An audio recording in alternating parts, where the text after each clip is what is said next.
Greetings everyone, and welcome back to our Standing Watch program. As I record this program, it is being recorded one day after the final presidential debate here in the United States. It happened on October 22, 2012. And what is interesting is that that debate took place exactly 50 years after the very decisive address of John F. Kennedy pertaining to the Cuban Missile Crisis, which happened, of course, as you know, October 22, 1962. And of course, the debate yesterday had to do with foreign policy. And I couldn't help but making comparisons between what America did and stood for in 1962 and what the candidates represented last night. And I wasn't the only one who saw a dramatic shift. Other newspapers and magazine articles and authors pointed out the same thing. I'd like to read a few excerpts from articles which appeared and were published in the international press. Here's an article by Der Spiegel Online, dated October 23, saying this: "The U.S. faces many pressing issues in the near future, but none of them got much airtime on Monday night in the debate between President Barack Obama and his challenger Mitt Romney. Instead, the two candidates reveal a global power on the decline. Americans no longer want their country to be a global police force. Neither Obama nor Romney have shown a real interest in the Muslim world. Both candidates want to continue using drones unhindered. Both Obama on the left and Romney on the right are focused on winning the subject of a public that is tired of war, a public that is largely united in the wish to reconstruct their own country rather than nations abroad. That is understandable for a country in crisis, but is also a crisis for a great nation." So they are looking for support from those people, knowing that they are not interested in foreign policy. Deutsche Welle agreed, writing this on October 23. But the debate also made something else clear. Foreign and security policy are not the issues which interest the voters, and both sides know that. In a Gallup poll in October, 37% of Americans said that the economy was the country's most urgent problem, and 26% said it was unemployment, which currently stands at 7.8%. After those two came the budget deficit and general dissatisfaction with the government. Foreign policy issues came way down the list. And then it says the new president will have his hands full reducing the record government deficit, the public debt, and unemployment. Foreign policy will have to take a back seat. Now, why is that important? It is important because a vacuum is going to be created, and this vacuum is going to be filled, but not by the United States of America, who are not interested any longer in foreign policy issues. And while both candidates praised the developments of the Arab Spring as something which was just great and democracy was being brought to those countries, and I'm sitting there shaking my head and saying, well, don't these individuals, those gentlemen, don't understand what's going on over there? Here's an article by FP Foreign Policy from October 20 about Egypt. Now listen to this closely, and then you tell me how successful the Arab Spring was insofar as, let's say, Egypt is concerned in relationship to the Western world, and especially the United States of America. 87% of respondents want Egypt to have its own nuclear bomb.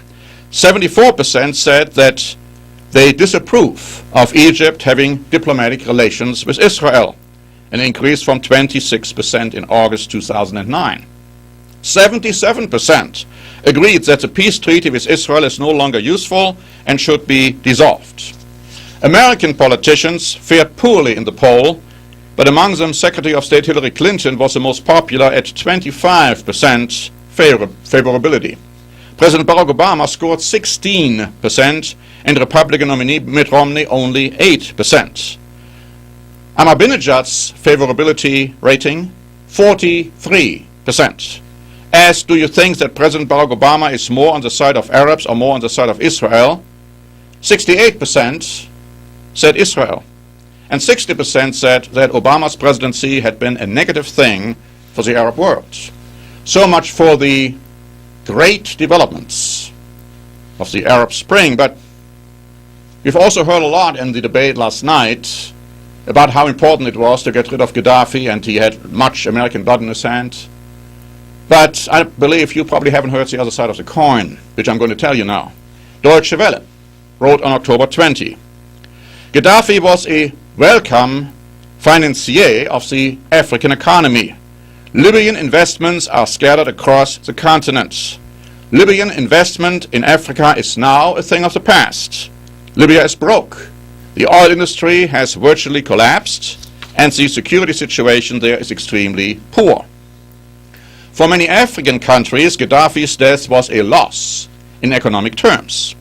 It is unclear what is going to happen to all the companies, hotels, and plantations. Many African leaders are wary of the new Libyan government.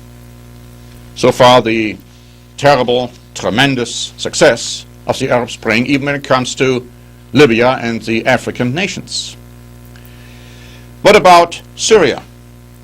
What about Lebanon? We all heard about the assassination, the murder of the very prominent Lebanese official. The Süddeutsche Zeitung wrote this: the murder of Lebanese intelligence chief Wissam al-Hassan removes one of Assad's most effective opponents in Beirut. Those wanting to trigger an eruption in an already wobbly country could not have found a better target. The Financial Times Deutschland wrote, for a deeply divided Lebanon, the coming days may prove decisive as to whether the country will be pulled into the Syrian conflict. It would be an escalation that could force the West to become more involved in the Syrian civil war than it wants to, because Israel would be placed in even greater danger. And then you have this article by the Frankfurter Allgemeine Zeitung saying this: Syria's civil war is jumping the borders in an increasingly threatening manner. Turkey already has its army on high alert, and Israel practiced defense measures on Sunday. So far, the success of the Arab Spring, insofar as the ongoing civil war of Syria is concerned, which now may have other repercussions for other countries and other nations. As I said, there is a vacuum created. The vacuum basically due to the disfavor of the American people when it comes to foreign policy, the disinterest. And it's going to be filled, this vacuum. And we have told you for years it's going to be filled by a United States of Europe under German leadership. As I will show you in a moment, the Bible makes this very clear. But first let me show you how much a leader Germany has already become in Europe. Here's an article by the Financial Times, which was written on October 22. Berlin is increasingly the de facto capital of the EU. Of course, the EU's main institutions, the Commission and the Council, are still based in Brussels, but the key decisions are increasingly made in Berlin. Will Greece have to leave the euro? Ultimately, it will be Germany's call. Will politicians support further bailouts for Southern Europe? The vital debates will take place in the Bundestag in Berlin, not in the European Parliament. Who does the International Monetary Fund call about the euro crisis? The most important conversations take place with the German Parliament and the European Central Bank in Frankfurt, not the European Commission. This shift in power from Brussels to Berlin has been accelerated by the euro crisis. Naturally, the German Chancellor Angela Merkel still has to go to summits in Brussels and strike deals. She was there only last week. But the euro crisis means that Mrs. Merkel is now incomparably the most important leader at the table. For different reasons, the leaders of all the other big EU nations arrive in Brussels in a weak position. And then they talk about Spain, they talk about Italy, they talk about Poland, and they talk about France. And they say that France is not in a position any longer to lead. And they say the relative economic strength of Germany could prove decisive, particularly if, as many in Berlin suspect, France is heading for a profound economic crisis.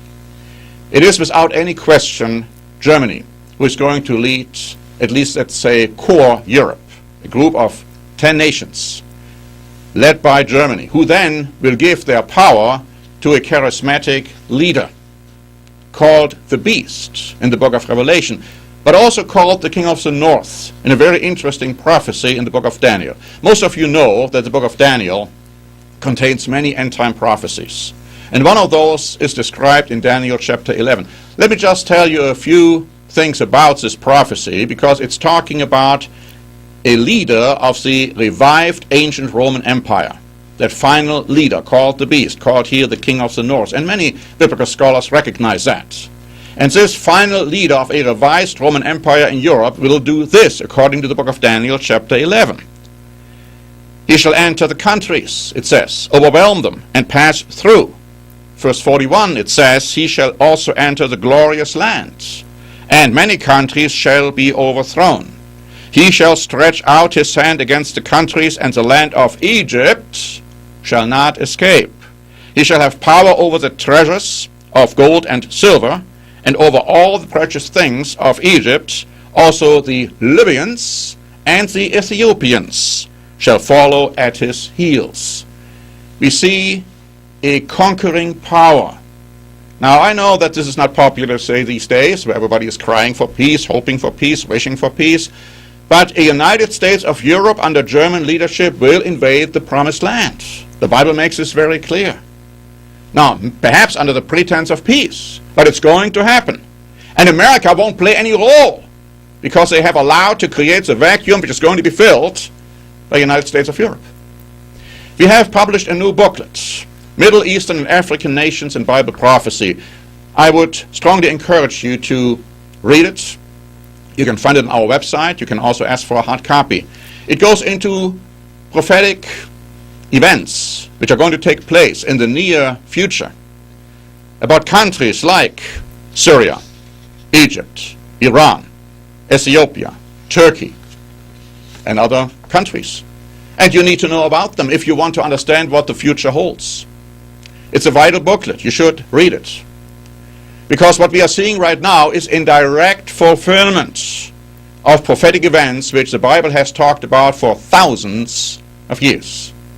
So thank you very much for listening. This is Norbert Link for the Standing Watch program.